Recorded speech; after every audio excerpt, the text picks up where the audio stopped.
Okay, Mr. Antonucci here, and in this video, we're going to talk about everything you must know cold for AP Calculus in Unit 3. One of the primary things is the chain rule or the outside-inside rule. This is where you're taking the derivative of a composition of functions. It's the derivative of the outside evaluated at the inside times the derivative of the inside function. Next is being able to use the chain rule multiple times. Here we have three functions composed together, and the chain rule just keeps working the same. You do the derivative of the outside with the inside still there times the derivative of the next inside with its inside still there times the derivative of that inside. If there were more compositions, you'd keep going, but you're typically not going to have to do more than that. We also talked about the general power rule for functions. This is basically just the chain rule applied to a function raised to a power. So u of x raised to the power of a, you differentiate the outside like you would a normal power function, and then multiply it by the derivative of the inside.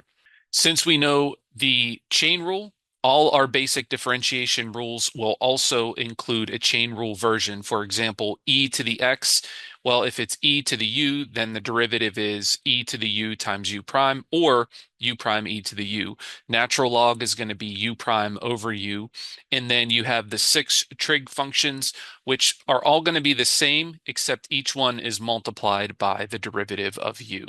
Another important tip is anytime you're taking the derivative of a trig function that starts with a the answer is going to start with a negative.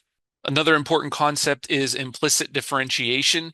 There's three basic steps. You want to differentiate both sides with respect to x. You want to collect your terms with the dy dx on one side and factor it out if necessary, and then solve for dy dx. Remember, implicitly defined equations involve x's and y's, and you can't explicitly solve it for y.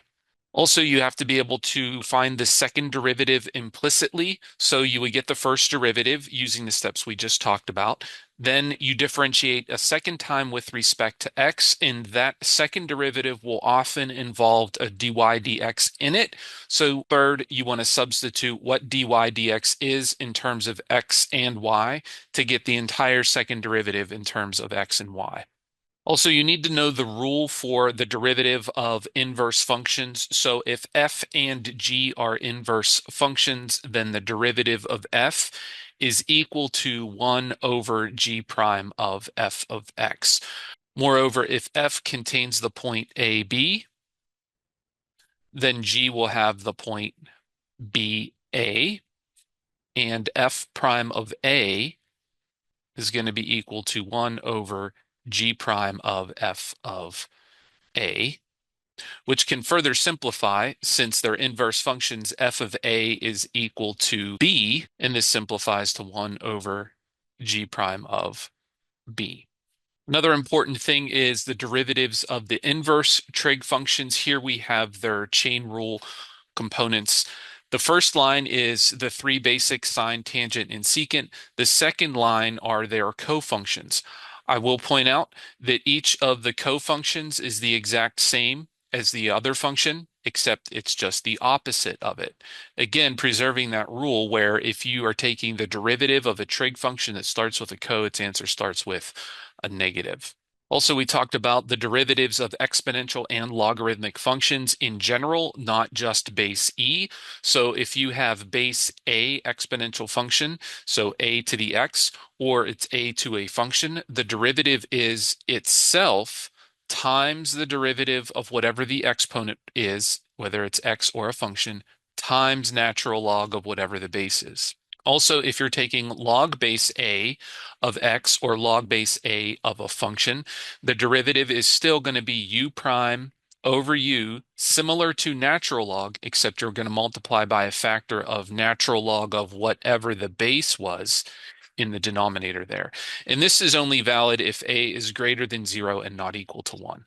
And finally, logarithmic differentiation. While this is not explicitly tested on the AP exam, it's a real good technique to know and often is taught in AP calculus. This is the case where you're trying to find the derivative of a very complicated function that you're going to have to use the chain rule, the quotient rule, the power rule, the product rule. This is going to simplify it. You take the natural log of both sides. You use the properties of logarithms to expand. You can expand powers, you can expand quotients, and you can expand products. Then you differentiate both sides with respect to x. Finally, you solve for dy dx and back substitute y. And that's everything you must know cold for AP Calculus Unit 3.